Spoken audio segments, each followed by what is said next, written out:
Урал-Батыр – самое крупное и древнейшее эпическое произведение башкирского фольклора, одно из значимых среди великих памятников литературного наследия народов мира.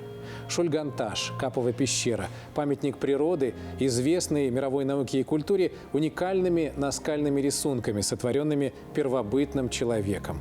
Башкирские шиханы, горы Торатау, Юрактау, Куштау – уникальные природные памятники мирового значения, которым свыше 230 миллионов лет. Да, немало чудес света в нашем заповедном краю на стыке Европы и Азии. А как богат и щедр народ древнего Урала. Испокон веков башкиры славились не только своей благородной воинственностью, но и великим талантом – созидать, созерцать, создавать прекрасное.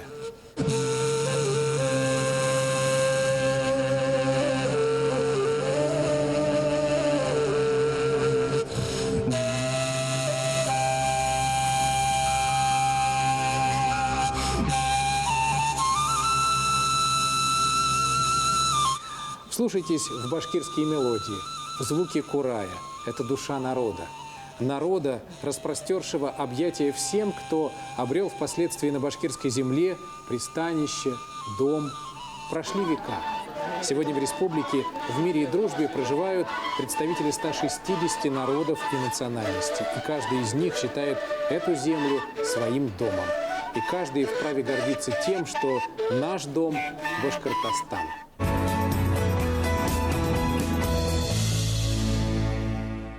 О многоцветии этнических традиций, многообразии и богатстве фольклорной сокровищницы, богатом духовном и культурном наследии, являющемся не только визитной карточкой региона, но и частью последовательной национальной политики, мы беседуем с председателем Ассамблеи народов Республики Башкортостан, депутатом Государственной Думы, доктором философских наук, профессором Зугурой Ягонуровной Рахматуллиной. Здравствуйте, Зугура Ягонуровна. Здравствуйте. Национально-культурная политика – это прежде всего забота о нашем достоянии, о многовековой дружбе народов, о сохранении, укреплении, также поддержании межконфессионального мира в нашей республике. И эта забота о нашем многонациональном доме, его домочадцах стала главной предпосылкой создания на рубеже тысячелетий региональной общественной организации Ассамблеи народов Башкортостана. Я сейчас предлагаю немножко окунуться в историю создания этой организации. Вспомним, как все начиналось. Действительно, ассамблея родилась на рубеже веков. Это было неспокойное время в новейшей истории нашей страны, ставшей на путь радикальных цивилизационных изменений. Это было время, когда в открытое настежь окно в Европу, в нашу страну, хлынул фаустовский дух. Дух западной культуры, совершенно иными ценностями, сложными идолами, с другой верой. И этот фаустовский дух сделал очень много для того, чтобы разрушить впоследствии нашу национальную духовность и нравственность. И поэтому вот именно в это время, вот на рубеже веков, в нашей стране, в том числе в нашей республике, появились многочисленные национально-культурные объединения, которые пытались противостоять вот этому механизму обезличивания в условиях вот этой универсальной культуры. Это было и другое время, время осознания важности укрепления государственной власти, единства многонационального народа, укрепления межнационального и гражданского мира, чтобы страна, чтобы мы могли жить дальше, развиваться, работать и воспитывать детей. Именно вот в атмосфере вот этих вот процессов ряд национально-культурных объединений республики вышли с инициативой создания вот такой консолидирующей, единой организации, которая будет работать на укрепление межнационального согласия в республике. Был создан совет ассамблеи, в который вошли руководители этих объединений, видные ученые, деятели культуры и искусства, общественные деятели. Состоялся первый съезд, и более 500 делегатов представляли 33 наиболее многочисленных этноса республики. Здесь же были определены задачи. Главная ключевая задача – это прежде всего укрепление межнационального мира и духовного единства народов республики, содействие в реализации государственной, национальной, социально-экономической политики, содействие сохранению культурно-исторического наследия народов, содействие укреплению вот этого национального «я». Вот в этой большой многонациональной семье удовлетворение культурных потребностей народов и многое другое. Важным событием начинающейся жизни ассамблеи стала встреча президента страны Владимира Владимировича Путина с членами Совета Ассамблеи в один из приездов его в Уфу, это был июнь 2001 года. Вот оценивая вот эту атмосферу события, сотворчества, мира и согласия, президент сказал свою знаменитую фразу, что в Башкирии, как в капле воды, отражается вся наша Россия с ее многообразием культуры, религий, языков, с дружбой народов. И мы будем брать пример с вас. Сегодня в истории Ассамблеи уже 3 съезда, мы готовимся к 4-му съезду. Ассамблея живет, работает и делает все зависящее для того, чтобы в нашей республике, да и в целом в стране, были мир и согласие между народами. 20 лет – это уже, можно сказать, большой срок, да, для любой организации. И на момент создания ассамблеи в нашей республике, в Башкортостане, действовало чуть более 2 десятков таких национальных объединений, каких-то этнических сообществ. А вот уже по прошествии 20 лет мы можем говорить о том, что сейчас у нас более 40 официально зарегистрированных общественных объединений, людей, которые проживают в нашей республике. Они активно развиваются, они объединены общей целью, какими-то задачами. Может быть, мы расскажем подробнее, какие у нас появились сейчас такие национально-культурные объединения? Действительно, сегодня под крылом Ассамблеи при поддержке Дома дружбы народов республики, это наш исполнительный орган, работают более 40 национально-культурных объединений. Вся этническая мозаика республики представлена в Ассамблее. Мы работаем с башкирскими организациями, и даже Всемирный Курултай – это наш союзник, это наш соратник, хотя это международная организация. Очень много татарских национально-культурных объединений, Собор русских, очень масштабная большая организация, представленные национально-культурные объединения финно-угорских народов, чувашского народа, это многочисленная диаспора в нашей республике, национально-культурное объединение прибалтийских народов, даже европейских народов, потому что более исторических судеб в нашей республике оказались и немцы, и греки, и поляки. Это национально-культурное объединение народов Кавказа, Средней Азии. У нас даже есть национально-культурное объединение вьетнамцев. То есть очень много вот этих вот национально-культурных центров, которые защищают интересы не только своего этноса, но и многонациональной семьи.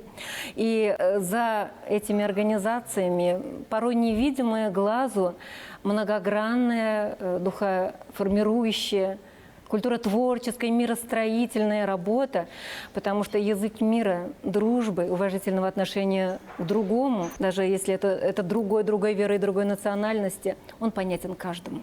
Проводимые нами многочисленные этнические праздники и мероприятия, они давно стали общенациональными, давно стали межнациональными. И в такой вот эмоционально-экспрессивной, яркой, колоритной форме приобщают особенно молодое поколение вот к нашим многонациональным ценностям. Вот этот девиз Ассамблеи народов Евразии, есть такая организация авторитетная, когда люди берутся за руки, то им не до оружия, можно вот перефразировать и сказать, что когда наш многонациональный народ берется за руки, когда они танцуют в едином порыве марийскую шейкандра, серебряную веревочку, или участвуют в параде национальных костюмов, когда они поют вместе песню о любви, о родине, о великой победе, тогда, наверное, действительно не до ссор или каких-то взаимных претензий. Такое взаимное проникновение культур, да? Да, совершенно верно.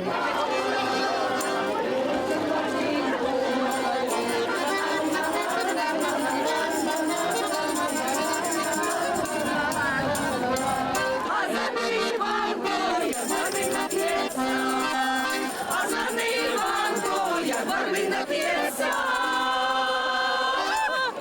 Вот среди основных архиважных задач Ассамблеи народов Башкортостана – это прежде всего сохранение и укрепление межнационального согласия и духовного единства народов нашей республики. И значится там удовлетворение национально-культурных потребностей этнических групп. Зухра Игоревна, давайте как-то расшифруем эту формулировку более понятным языком для наших телезрителей. Все мы люди, все мы человеки. Эту фразу знаем все. Человеческие потребности – это объективная нужда в чем-либо. В науке очень много классификаций человеческих потребностей, но вот эти национально-культурные потребности, они имеют прежде всего сакральное, священное измерение, потому что национально-культурные потребности – это потребности национального духа, национальной души в самосохранении, качественном развитии. Человек не может прожить без еды, без воды, без одежды. Он, в принципе, может прожить без родного языка, без культуры, традиций, обычаев, без своей родной веры, без исторической памяти, но он тогда станет одномерным человеком. Он тогда станет просто безликим гражданином мира, манкуртом или Иваном, не помнящим родства, без этнического своего «я», без памяти прошлого. Поэтому национально-культурные потребности – это ценности, которым нет цены. Удовлетворение национально-культурных потребностей – это понятие не новое в обиходе многонационального народа нашей республики и в нашем своем понимании. Да, это наши традиции. Все годы своего существования телевидение нашей республики Башкортостана уделяло пристальное внимание уникальному фактору единства, добрососедства и дружбы народов, которые населяют наш край. Последовательно освещали на телеканале БСТ, на республиканском телевидении и быт, и материальную, и духовную культуру, обычаи, традиции и народные праздники, которые существуют в нашей республике. Наш дом, Башкортостан, Ендешсем, Райхан, орнамент, народы Башкортостана – это название любимых программ, в том числе удовлетворяющих как раз национально-культурные потребности. Татары, чуваши, марийцы, удмуртцы, кряшины, а еще украинцы, белорусы, представители народов Кавказа, Азии, латыши, поляки, немцы, евреи, все имели и имеют свое такое законное место и в телеэфире на главном телеканале нашей республики БСТ. Зухра Игоревна, я предлагаю сейчас вместе с нашими телезрителями окунуться в удивительную атмосферу марийского фольклорного праздника.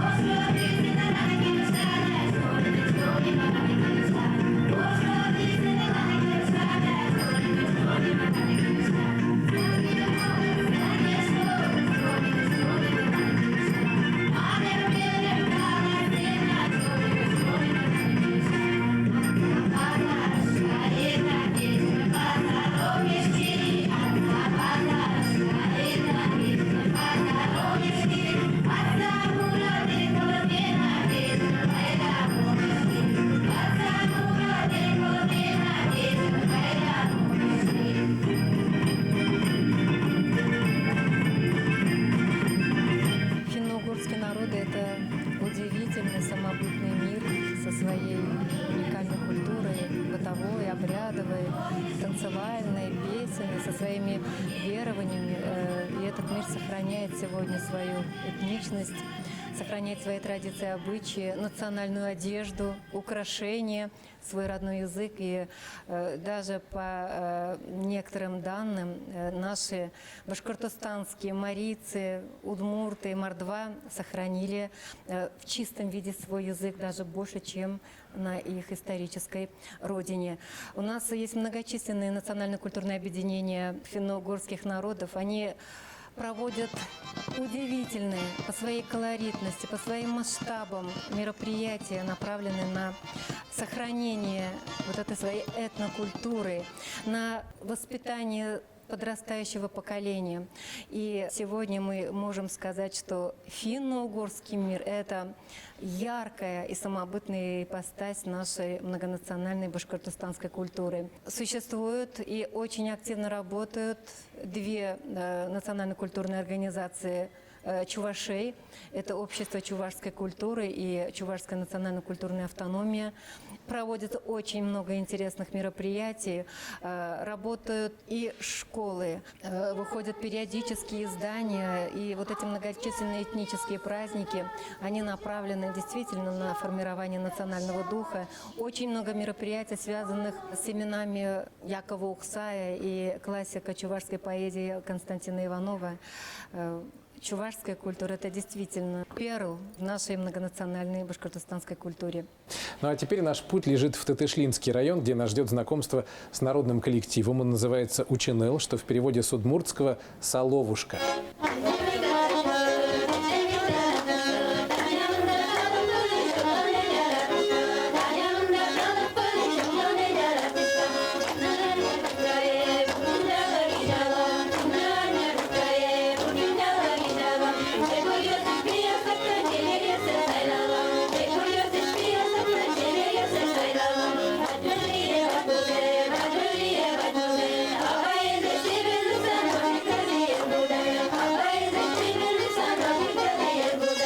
Зугара Игнорна, ведь большое внимание уделяется в нашей республике и не только сохранению традиций, развитию, да, но и сохранению таких материальных культурных ценностей, народных промыслов, которые тоже активно развиваются у нас в Башкортостане. Материальная культура – это то, что создано руками человека и народа на протяжении всей социокультурной истории. Это быт, это жилище, орудие труда, национальная одежда, изделия декоративного прикладного творчества, народные промыслы.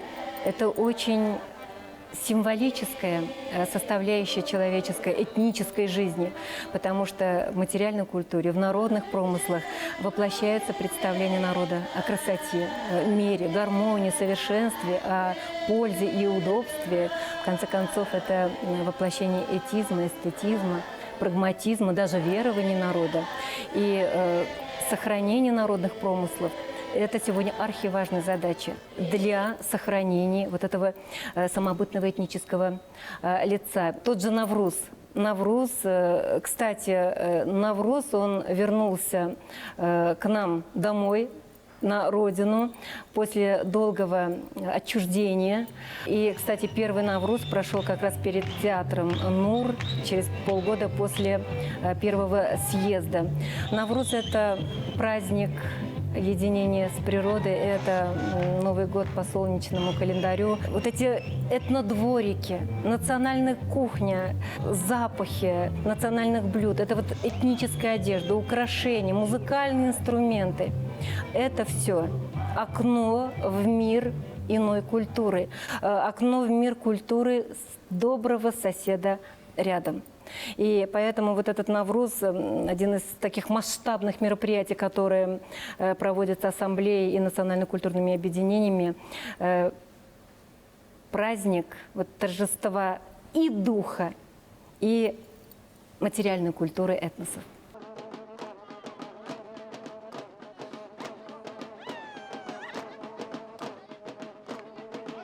Навруз – это прежде всего праздник новой жизни, новой весны для всех, потому что солнышко светит каждому из нас. Мы ходим все по одной земле, а сердца влюбленных не спрашивают, какой национальности оно бьется в груди. А Навруз, он как раз объединяет, потому что открытие иной культуры – это прежде всего обогащение. Это основа нашей вот совместной жизни. А теперь давайте на мгновение окунемся в атмосферу праздника. Вспомним, как это было в 2002 году на площади имени Салавата Юлаева в сердце нашей республики в Уфе.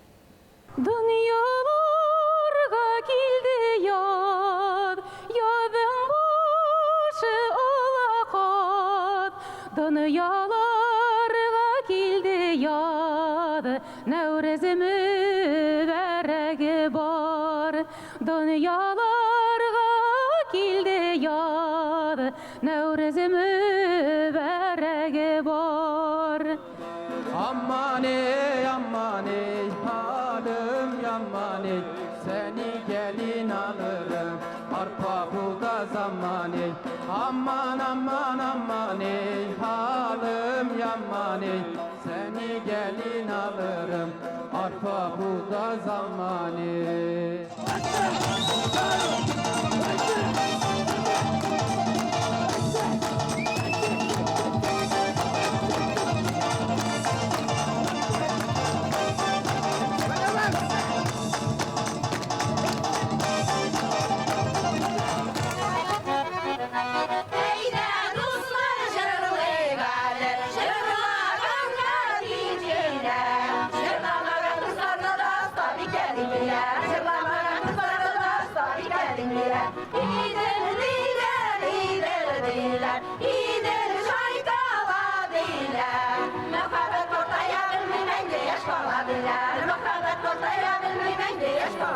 Салават Юлаев, здравствуй, дорогой! На коне летишь ты на простор степной. Ты обозреваешь реки и поля, горы и долины, родина твоя. Всех ты охраняешь целые века. Не зарастет дорога к тебе никогда. Встретиться с тобою едут с разных стран. Ты собой прославил родной Башкортостан. Трофим, к нам вернулся не только Навруз, к нам вернулись религиозные праздники, и христианские, и мусульманские, потому что те ценности, которые в них заключены, они касаются каждого из нас. Это ценности миролюбия, уважительного отношения друг к другу. Вот Ураза Байрам, Курбан Байрам. Если выйти за пределы религиозного измерения, это праздники о добре, о творчестве добра, о славных милосердных поступках, об очищении души и мыслей от каких-то злых умыслов. Это праздники единения. Поэтому мы с удовольствием красим яйца на Пасху, с удовольствием поздравляем друг друга на Ураза Байрам, на Курбан Байрам и желаем мира, добра, благополучия каждому, кто живет на этой многонациональной земле. Зугура Игонор, я думаю, что нашим телезрителям любопытно будет поговорить и про так называемое западное направление, назовем его так условно, в деятельности национально-культурных объединений. И речь сейчас о молдавской, о греческой, о польской диаспорах, о немцах, о представителях народов Прибалтики, которые живут у нас здесь, которые создали свои общественные организации. И многие на башкирской земле не одно столетие уже. К примеру, поляки. У кого-то предки ссыльные, обосновались здесь, кто-то какие-то революционные ветры занесли к нам, но волею судеб их потомки уже в 21 веке являются частью нашего многонационального общества, и культурные традиции тоже обогащают нашу общую культуру. Вот у нас, кстати, есть даже кадры с Дней польской культуры с вашим участием. Давайте вспомним, как это было. Давайте.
Действительно, у нас очень активно работает Польский культурный центр Возрождения.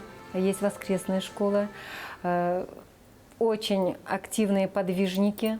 проводятся многочисленные мероприятия, дни польской культуры. Более того, научно-исследовательская работа, как поляки освоили башкортостанскую землю. И вот это подвижничество, оно во многом является примером и для других национально-культурных объединений. Ну, давайте сейчас еще посмотрим один яркий фрагмент. Дети разных народов читают польские стихи.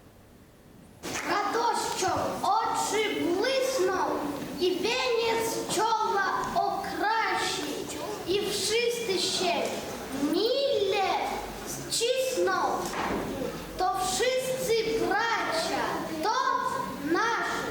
Охлебство, хитрость і збиток, не качавши бродім мьота, бо ти вічно мавши биток, ойчизна, наука, цнота. Братерство оп'єм спінче, тиміми серце заслоне, отвужне чучі хенче, швенте, сату об'євьоне. Помни на пщищенье свое и в каждой хвиле живота. Нехай мы на мыши стоят, ой, чизна, наука, цнота. Але хто з наших народів, труд праці, чи забави, чи przy plugu, czy w koronie, niechaj polnie na ustawę. Dojdziemy, choć przykra droga, gdy brat bratu rękę poda, bo nam i niebo pomoga, i mięso, praca i zgoda. Загура Игонурна, на польском примере мы как вот ярко продемонстрировали упомянутые вами выше понятия экологии языка. Акцентировали внимание на многоязычии, на таком национальном достоянии нашей республики, нашей страны, об изучении, обучении на родном языке, что гарантировано каждому Конституции нашей страны. А также еще один из векторов направления работы Ассамблеи – это формирование молодого поколения как человека-полилингвиста, человека, знающего много языков. И вот в продолжении западного направления, так называемого, показательно также пример башкирских латышей, компактно проживающих в одной из деревень Архангельского района нашей республики. И на протяжении многих лет они обучают родному языку своих детей. Но эта история, которую вы рассказали в интервью издания «Панорама Башкортостана», она имеет даже ведь продолжение. Действительно, латыши Башкортостана знают в Латвии, знают в нашем посольстве. На одной из встреч с парламентариями, коллегами в Риге я рассказала систему нашего национального образования. Как в Республике Башкортостан 6 языков – это языки обучения, 14 изучаются как предмет, и что для более чем 10 учеников из Архангельского района приглашается специальный учитель из Латвии. Вот эта система, она оказалась для наших коллег удивительной и неожиданной. Один из парламентариев даже пофилософствовал, что латыши – это сильная нация, даже вдали от материнского этноса они сохраняют свой дух, свою идентичность, на что последовал мой ответ. Да, национальный дух – это категория очень сильная, серьезная, но если бы не было соответствующей национально-культурной и образовательной политики, и федеральной, и региональной, национальный дух он вряд ли бы смог повлиять вот на идентичность. Это было действительно очень серьезным таким аргументом в пользу того, как нужно относиться к языкам тех народов, которые живут на твоей земле. И потом уже посол наш сказал, что мои выступления от начала до конца передали по одному из центральных каналов телевидения.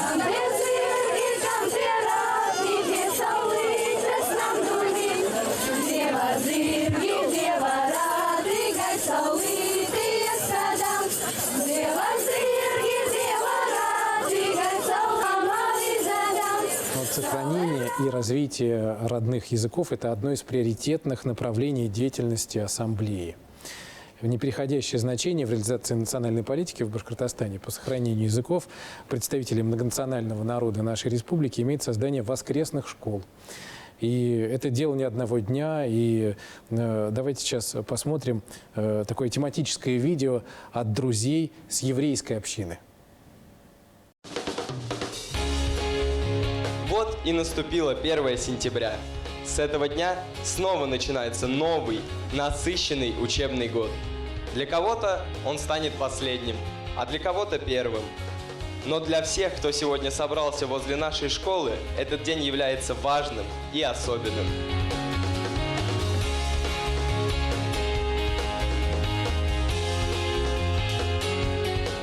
Наши замечательные сегодняшние герои, замечательные мальчики и девочки, которые нам повезло с ним будет познакомиться, дружить, работать, учиться в ближайшие 11 лет. И сегодня все они такие красивые, такие серьезные. Но для нас это самый большой праздник. У нас с вами наши дети ходят первый раз. Смотрите, какое солнце Всевышний нам сегодня отправил. Это знак, что у них все будет хорошо в жизни.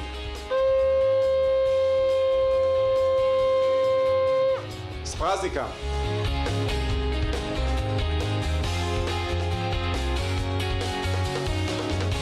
Мы очень верим, все у вас получится. Так в добрый час.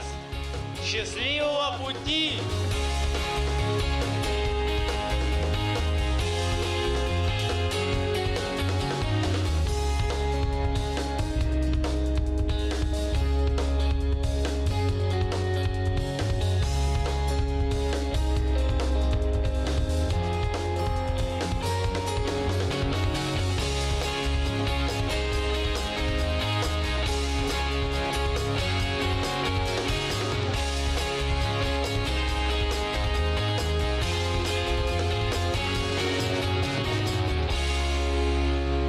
Да, Трофим, еврейская община, она живет полноценной, полнокровной жизнью, и национально-культурное объединение КАХАВ делает все для того, чтобы сохранять интерес к своей родной культуре, к языку, к ивриту, потому что эта организация имеет собственную школу по изучению иврита, благотворительную организацию.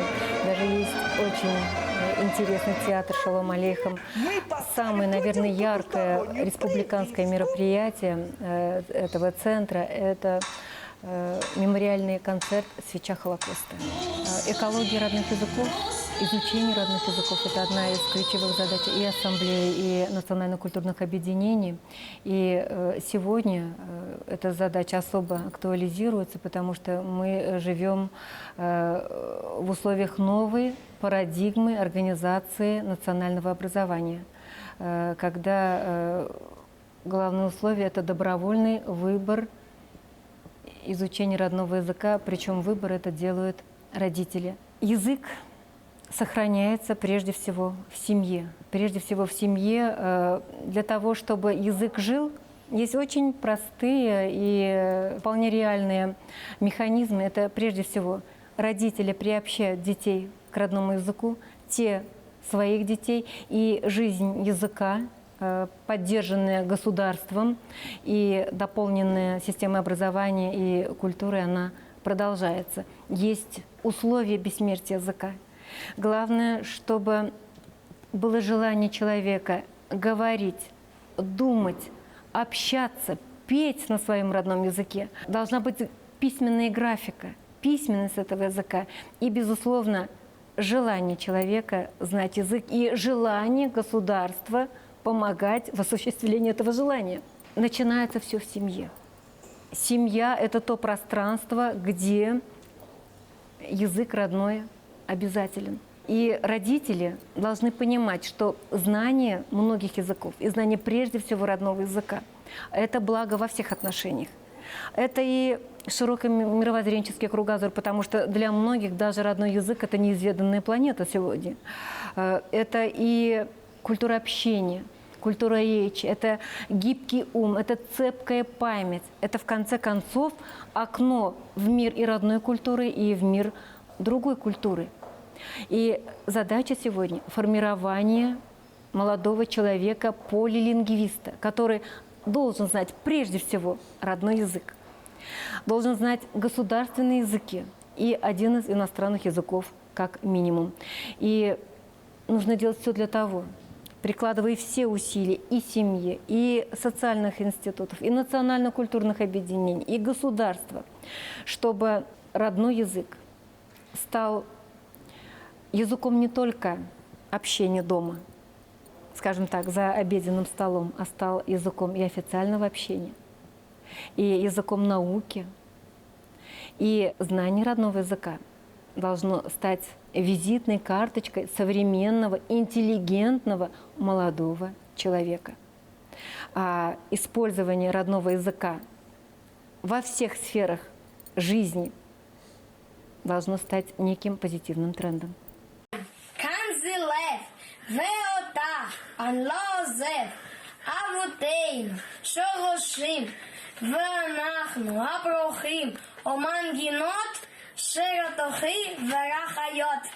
На территории Башкортостана действует 120 русских вокальных коллективов, 32 фольклорных, 122 народного танца, 44 оркестра и ансамбля русских народных инструментов и множество детских коллективов.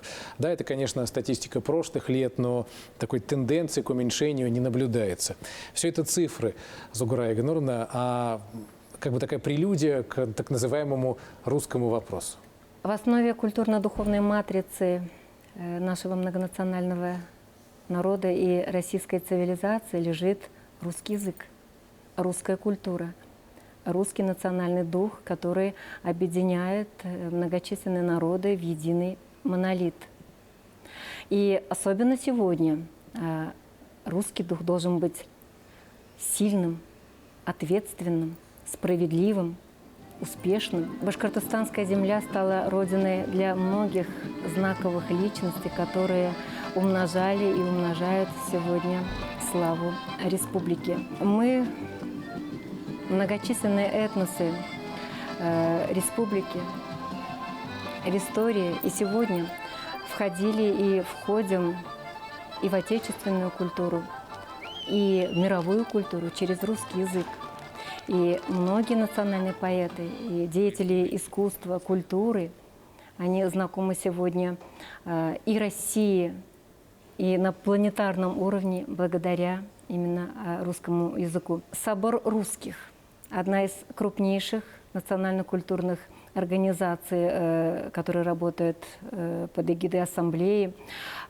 И очень многое делается собором русских для сохранения русского языка. Удивительно, язык с миллионами носителей тоже нуждается в экологии от речевого варварства, от антикультуры. Собор делает очень много для сохранения исторического наследия русского этноса, для сохранения культуры, для возрождения русской песни. И многочисленные яркие мероприятия, которые имеют даже межрегиональный уровень, они сегодня стали масштабными проектами. Праздник русской песни и частушки в Белокатайском районе. Это праздник русской песни в Уфе. Это дни славянской письменности и культуры. Это фестиваль «Крещенские морозы» в Бирске. Это и широкая масленица. Вот эти все праздники и мероприятия, они общенациональные. Они близки каждому народу, потому что мы вместе столько веков живем вот в этой духовной ауре единения, взаимопроникновения и взаимоуважения. Зугура Игнуровна, я предлагаю сейчас посмотреть фрагмент с одного из ваших любимых праздников. Фестиваль песни и частушки в Белокатайском районе. Традиционное мероприятие. Давайте вспомним немножко, окунемся в эту атмосферу настоящего русского праздника. Добрых зерном и пашнями наша деревня славится. И как поем мы от души, людям по правде нравится. Играй, гармонь, красавица, частушки перепляс, чтобы повсюду славился край башкирский наш. Играй, гармонь, красавица, частушки перепляс, чтобы повсюду славился край башкирский.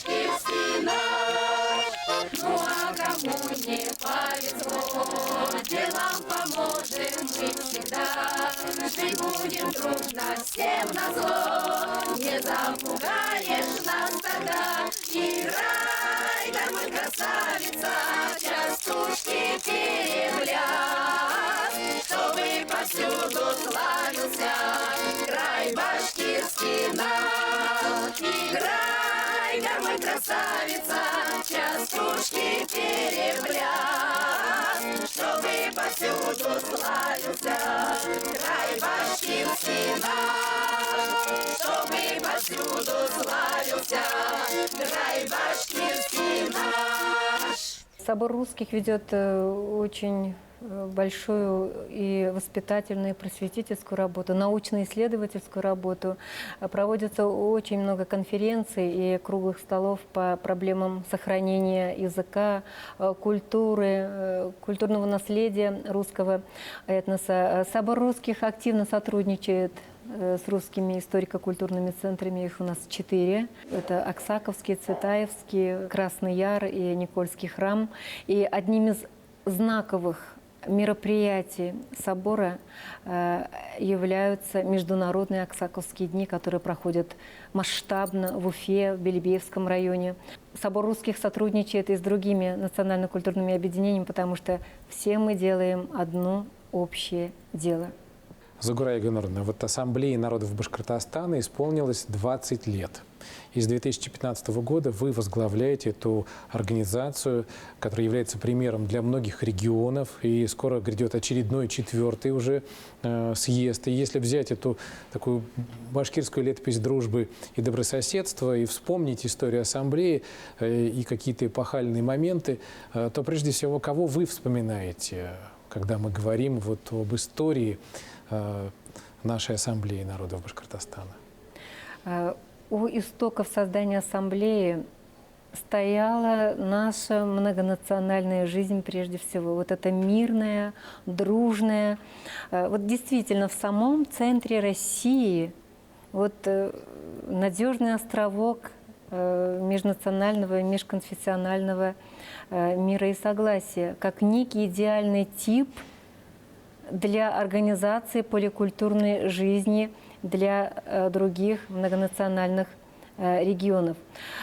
У истоков вот создания вот именно вот такой консолидирующей единой организации, конечно, стояли наши ученые, общественные деятели, деятели культуры и искусства, руководители национально-культурных объединений. И, безусловно, мы всегда вспоминаем первого председателя Совета Ассамблеи Нияза Абдулхаковича Мажитова. Это профессор-археолог, это человек-легенда, человек-история, который сделал очень много для становления новой организации, для активизации деятельности ее членов. А последующий руководитель, профессор-химик Ахат Газизянович Мустафин, он заложил традиции продуктивного сотрудничества с органами государственной власти, с другими общественными организациями, с религиозными организациями, с авторитетными личностями. И вот сегодняшняя ассамблея, она продолжает эту практику.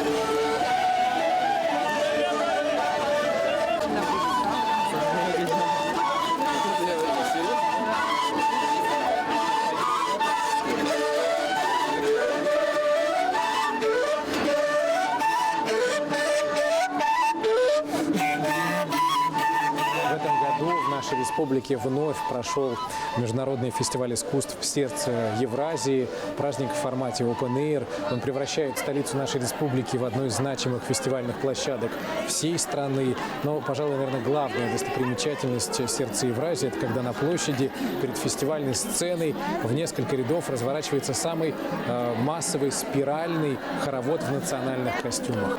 Зугура Игоревна, давайте как раз сейчас вот об этом хороводе национальных костюмов в празднике национальных костюмов. Поговорим подробнее. Кстати, вот этот парад национальных костюмов, или как мы его называем, праздник национального костюма, имеет свою интересную историю. Как-то в ассамблею обратились из училинского представительства Башкирского государственного университета с предложением учредить вот такой праздник.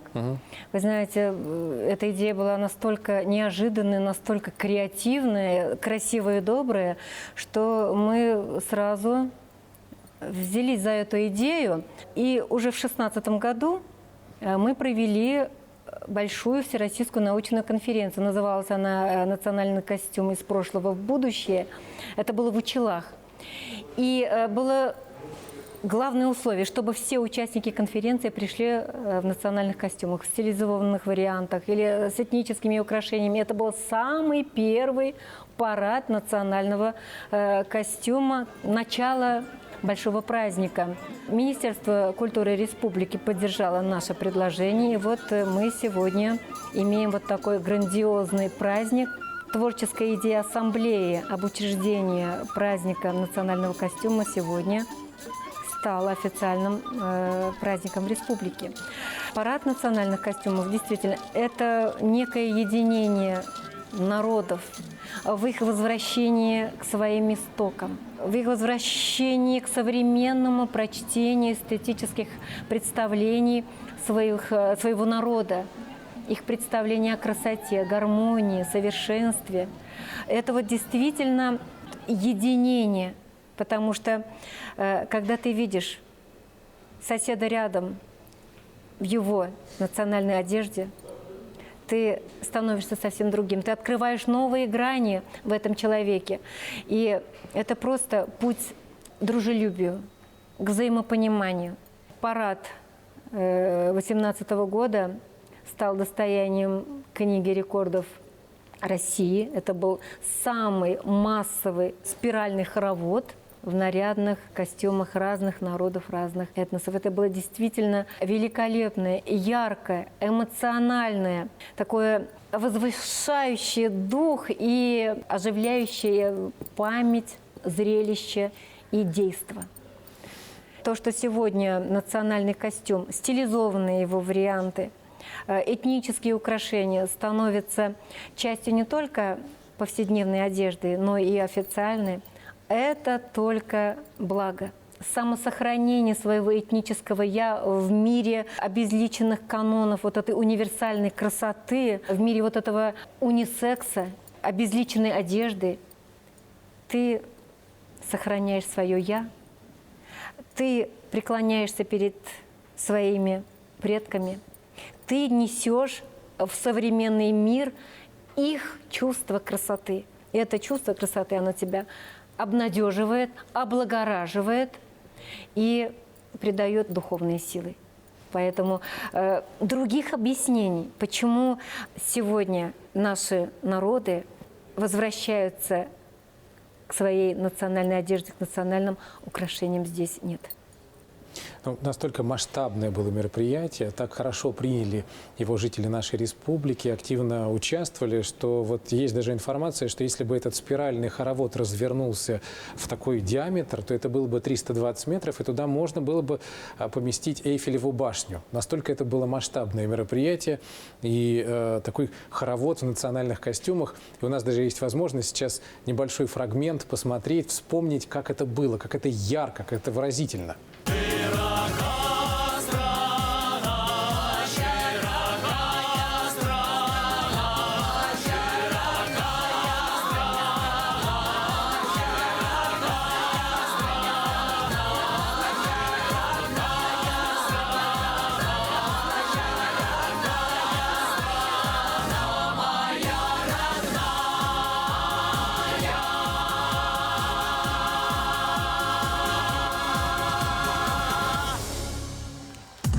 Ассамблея народов Республики Башкортостан на протяжении 20 лет ведет свою работу. И вот эти две творческие идеи – это парад национальных костюмов и День башкирского языка – они стали большими праздниками. Мы сегодня живем в непростом мире. У нас очень много друзей, которые хотели бы разрушения вот этого мира и согласия в нашей большой стране и в нашей республике. И есть попытки даже небольшую социально-экономическую проблему перевести в этнорелигиозное русло, разжечь этнический пожар, после которых, как мы знаем, остается только черная выжженная душа. Мы живем в нашем общем доме. Башкортостан – наш многонациональный общий дом. И вот этот лозунг сегодняшний «Только вперед», он должен идти рядом с еще одним девизом «Только вместе».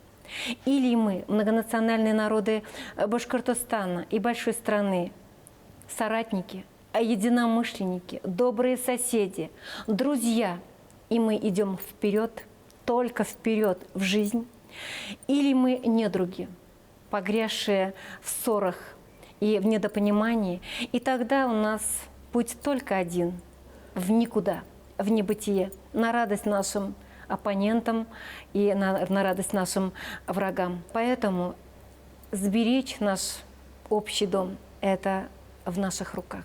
Только вместе, только вперед. Тогда давайте, Зугра Игануровна, вместе поздравим наших телезрителей, всех, кто сейчас у экрана, с 20-летием Ассамблеи народов Республики Башкортостан. Уважаемые башкортостанцы, дорогие братья и сестры, пусть озарит каждого из нас, привнеся в наши дома и семьи радость и свет, добро и благополучие. Мир нашему дому. Мир нашему дому, нашему общему дому.